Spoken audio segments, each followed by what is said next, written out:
Hi! Today on Araw-Araw Filipino, we will learn to talk about your actions. This is part 1 of a series of 4 lessons on action words. Let us start by asking a question. Did you cook? Nagluto ka ba? Did cook, nagluto. You, ka. And ba indicates that we are asking a question. Here are some simple answers. I cooked. Nagluto ako. Ako. Cooked. Nagluto. I am cooking. Nagluluto ako. I am. Ako. Cooking. Nagluluto. I will cook. Magluluto ako. Will cook. Magluluto. What you see here is the basic way of how we form verbs or action words in Filipino. We add prefixes such as NAG and MAG to form the past, present, and future tense of a verb. To form the action words, we use what is called conjugation or pagbanghay.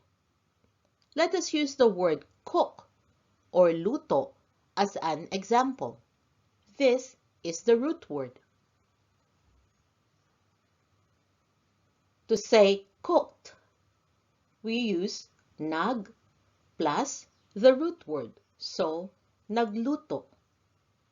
To say cooking, we use nag plus the first 2 letters of the first syllable of the root word plus the root word itself, so it becomes nagluluto. To say will cook, we use mag plus the first 2 letters of the first syllable plus the root word, so magluluto. And last, if we intend to cook or want to give an order to cook, we say mag plus the root word, magluto. Nag and mag are only 2 of many affixes or panlapi which we add to verbs in the Filipino language. Some are prefixes or unlapi, which we attach to the beginning of the root word. Some are suffixes or hulapi, which we attach to the end of the root word. And some are infixes or gitlapi, which we insert into the root word. This lesson today will focus on using nag and mag because these are the most commonly used prefixes in Filipino to form action words or verbs. There are a couple more rules that we must learn about conjugation or pagbanghay, and this is something to do with the first letter of the Filipino word. Think is isip. Isip starts with a vowel, the letter I. In this case, we will put a dash between the prefix and the root word. So to say thought, nag plus dash plus isip, nag-isip. To say thinking, nag plus dash plus e plus isip, nag-iisip. Now, why do we have a single letter in the middle? Remember, our rule is to take the first 2 letters of the first syllable of the root word. In this case, the first syllable of isip is e, only 1 letter, and so we say nag-iisip. To say, will think, mag plus dash plus e plus isip, mag-iisip. And to say, to think, mag plus dash plus isip, mag-isip. To continue our lesson, here are some verbs or mga pandiwa which we will use. Clean, linis. Cook, you know already, is luto. Wash, hugas. Wash, laba. Fold, tiklop. The difference between wash, hugas, and wash, laba is that hugas is for, let's say, washing plates, washing the car, whereas laba is doing the laundry, washing dirty clothes. Now these words are only root words or salitang ugat. Let us look at these words in the past tense or nagdaan. Let's start with clean. Cleaned, naglinis. Cooked, nagluto. Washed, naghugas. Washed, naglaba.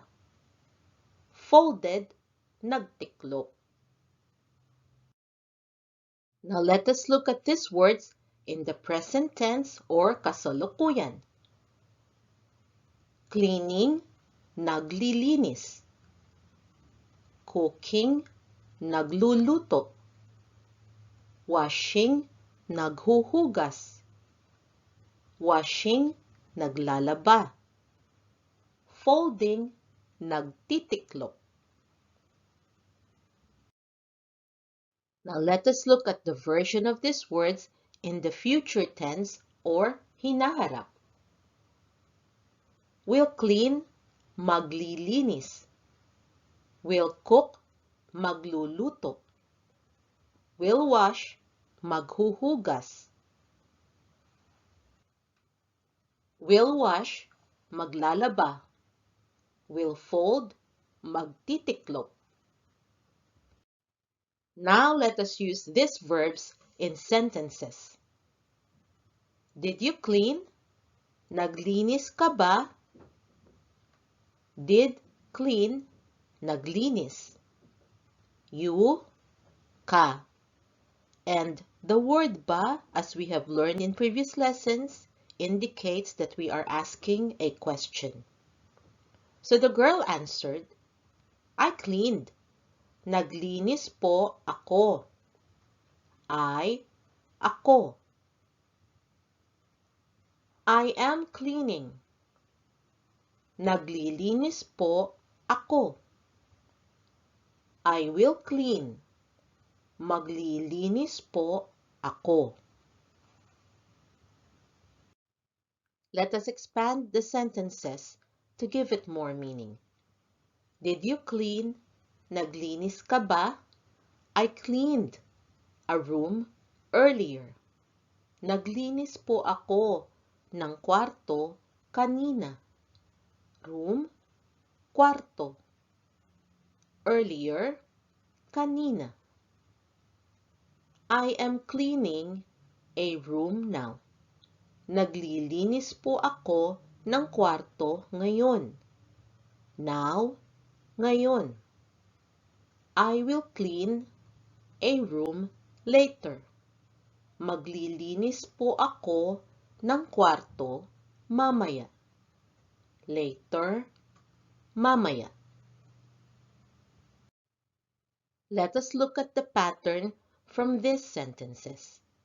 We start with the verb or action word and then followed by who did it or is doing it or will do it, which in this case is ako, followed by what the action applies to, which in this case is kwarto, and then followed by a word related to the time of the action. So we use kanina, ngayon, mamaya. Here is the first set of sentences we saw in this lesson. Let's expand it now to give it more meaning. Did you cook dinner? Nagluto ka ba ng hapunan? Dinner, hapunan. I cooked dinner yesterday. Nagluto ako ng hapunan kahapon. Yesterday, kahapon. I am cooking dinner now. Nagluluto ako ng hapunan ngayon. Now, ngayon. I will cook dinner tomorrow. Magluluto ako ng hapunan bukas. Tomorrow is bukas. The sentences follow the same pattern as the previous example, where we start with the action word plus the doer of the action, which in this case is ako, and then the point of the action. It applies to dinner or hapunan. And last, we add a word that related to the time of the action, which is in this case, kahapon, ngayon, or bukas. So far, we have learned to use verbs or pandiwa in the past, present, and future tenses. Now, let us see about the intent to do an action or giving an order to do an action. Intent or order, balak o utos. To clean, maglinis. To cook, magluto. To wash, maghugas. To wash as in do the laundry, maglaba. To fold, magtiklo. Let us look at an example of a command or order to do an action. Wash the dishes. Maghugas ka ng plato. Dishes, plato. I washed the dishes already. Naghugas na ako ng plato. Already, na. I am washing the dishes now. Naghuhugas ako ng plato ngayon. Now, ngayon. Last, I will wash the dishes later. Maghuhugas ako ng plato mamaya. Later, mamaya. Here is another example of a command or suggesting that someone does an action. Why don't you do the laundry? Bakit hindi ka maglaba? Why? Bakit? In the word don't or do not, the not part is hindi. You, ka. Do the laundry, maglaba. Notice that we use the phrase do the laundry instead of wash or wash the clothes, because it is more common nowadays to say do the laundry instead of wash the clothes. But the Filipino version still actually translates to wash the clothes. So we still use the word laba, and in this case, maglaba. Here are some answers. I did not do the laundry then. Hindi ako naglaba dati. Did do the laundry, naglaba. Not, hindi. Then, dati. I am not doing the laundry now. Hindi ako naglalaba ngayon. Doing the laundry, naglalaba. And we know from previous examples, now is ngayon. Last, I will not do the laundry ever. Hindi ako maglalaba kahit kailan. Will do the laundry, maglalaba. ever, kahit kailan. We have learned how to talk of actions using verbs or pandiwa. We formed words using conjugation or pagbanghay with the help of affixes or panlapi. In our next lesson, we will learn to use a different set of affixes or panlapi to make more verbs or action words. Meanwhile, here is a new set of words for you to practice on. Study, aral. Work, trabaho. Rest, pahinga. Walk, lakad. Play, laro. Again, study, aral. Work, trabaho. Rest, pahinga. Walk, lakad. Play, laro. Try conjugating these verbs and try using them in sentences. That's it for our lesson today. For a homework, write about things that you have done, are doing, and will do in Filipino. Practice reading it out loud to yourself. Practice talking about your actions with others in Filipino.